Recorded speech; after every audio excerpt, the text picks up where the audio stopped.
This is part 2 of lesson 8.1. We're adding and subtracting polynomials at this point. Let's go ahead and look at example 3b. You can go ahead and identify these and add them horizontally if you want. I'm going to show you how to add them vertically. So in standard form, we have 3x squared plus 2x minus 1, and our second polynomial would be adding a negative 5x squared, the 3x, and a positive 4. Add these together. 3 plus a negative 5 is a negative 2x squared. 2 plus 3 is a 5x, and negative 1 plus 4 is 3. So there's your answer for example 3b. 3c, you can go ahead and identify these and add them up horizontally if you like. Another way to do this is vertically. So in standard form, I have 4x cubed plus 2x squared minus x plus 2. This polynomial has 4 monomials in it. The second one has 3, so I need to line them up with their corresponding monomial. 3x squared is going to be lined up right here because these are like terms. 4x next to it and minus 8 at the end. Add all of this together, just bring your 4x cubed down. 2 plus 3 is 5x squared. A negative 1x plus 4x would be a positive 3x, and 2 plus a negative 8 would be negative 6. So there's your answer for 3C. Now we're moving on to subtraction of polynomials. This can be a little tricky if you don't remember that when you're combining, you are subtracting. You can go ahead and do this horizontally if you like. I'm going to show you how to do this vertically. First of all, I want to put this in standard form. So my first polynomial is 8y to the 4th. I don't have a y cubed, so I go to the next one. And since I don't have a y cubed over my second polynomial, I don't have to worry about it. Plus 6y squared, and then minus 5y. Then I'm subtracting 9y to the 4th plus 2y squared minus 7y. Okay, subtracting all of this. I would go ahead and touch the negative or the subtraction sign each time so you remember you're subtracting. This first term is 8 minus 9, which is a negative 1. Bring down your y to the 4th. Second term is 6 minus 2, which is a positive 4y squared. And then my last is a negative 5 minus a negative 7. We know minus and negative means keep, change, and it's negative 5 plus 7, which would give you a positive 2y. Example 4b.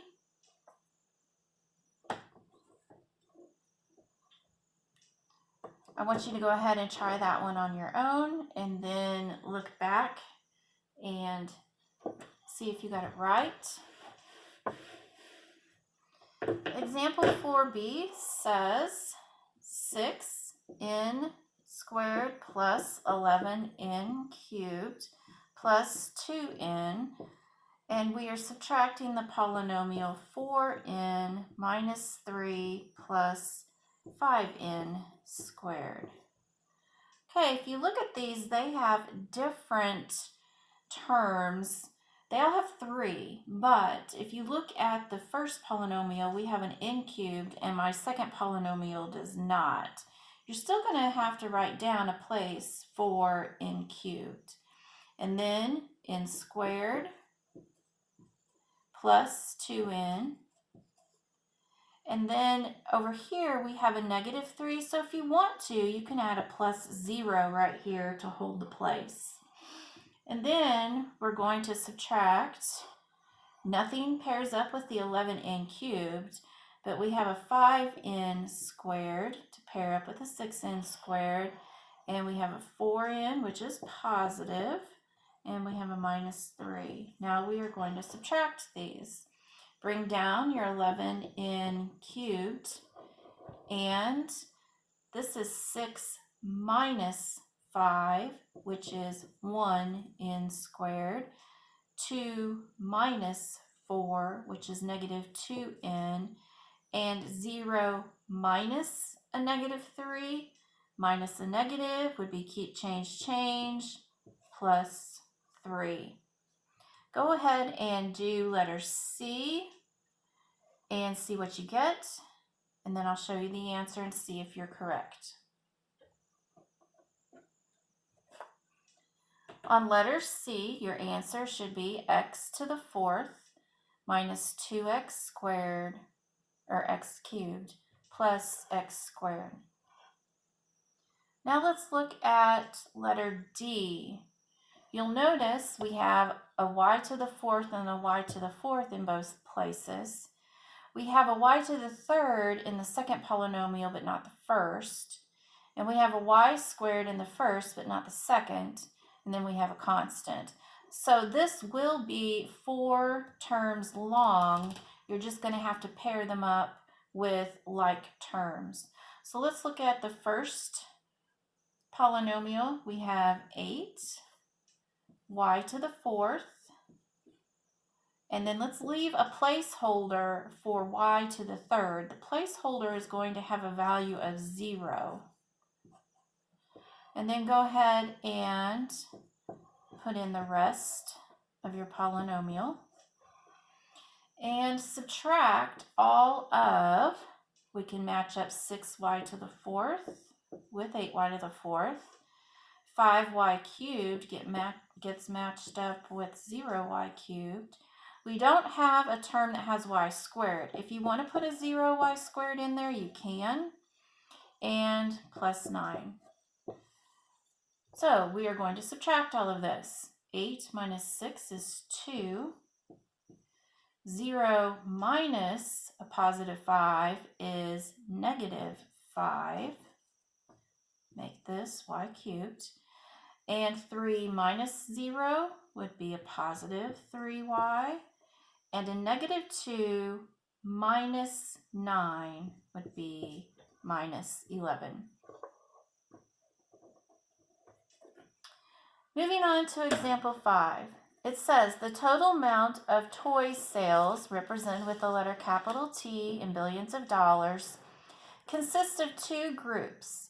Sales of video games, represented with a capital V, and sales of traditional toys, represented with a capital R.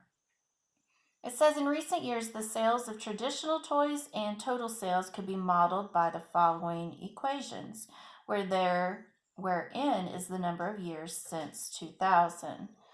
So, first we have r equals 0.46n cubed minus 1.9n squared plus 3n plus 19, and the total is 0.45n cubed minus 1.85n squared plus 4.4n plus 22.6. And it wants us to find out how much were the sales of video games. So essentially our video games are going to be the total amount of sales minus the traditional toys. So we're looking for V. Substitute what you know for T, which is, this is going to be very long here, 0.45 n cubed minus 1.85 n squared plus 4.4n plus 22.6. And you're going to be subtracting r, which is 0.46 n cubed minus 1.9 n squared plus 3n plus 19. Do this horizontally or vertically, and when you combine like terms, you end up with negative 0.01n cubed plus 0.05n squared plus 1.4n plus 3.6. Then it says to use your equation to predict the amount of video game sales in the year 2000. Well, what is n? If we subtract 2000 from the year 2009, we have 9 years. So you have to go ahead and substitute 9n for n. So that is negative 0.019 cubed plus 0.059 squared plus 1.5 times 9 plus 3.6. Go ahead and simplify, and remember your exponent is first, so it would be 9 to the third, whatever you get for that, times negative 0.01, and that comes out as negative 7.29. Again, do your exponent first, so 0.05 times 81, which would be a positive 4.05, and multiply 1.4 and 9, and you get 12.6, and add 3.6. Add all of this together, and you have $12.96 billion. $12.96 billion would be the sales of the video games. Let's look at example 6. The profit that a business makes is found by subtracting the cost to produce an item, which is going to be represented with the letter C, from the amount earned in sales, represented with the capital letter S. The cost to produce and the sales amount could be modeled by the following equations, where X is the number of items produced. We have C is 100x squared plus 500x minus 300, and S is 150x squared plus 450x plus 200.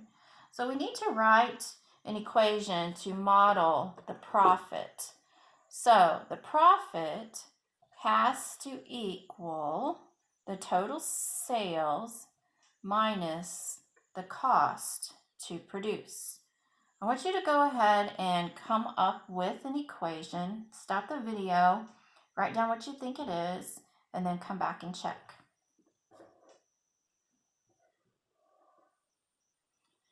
If you substituted in the amounts that were given to you, you should have come up with this equation.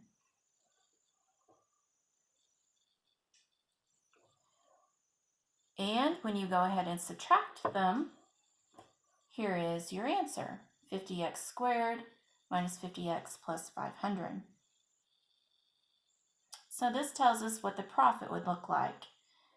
Part B says to use your equation to predict the profit of 30 items that are produced and sold. So X is going to be 30 on this part.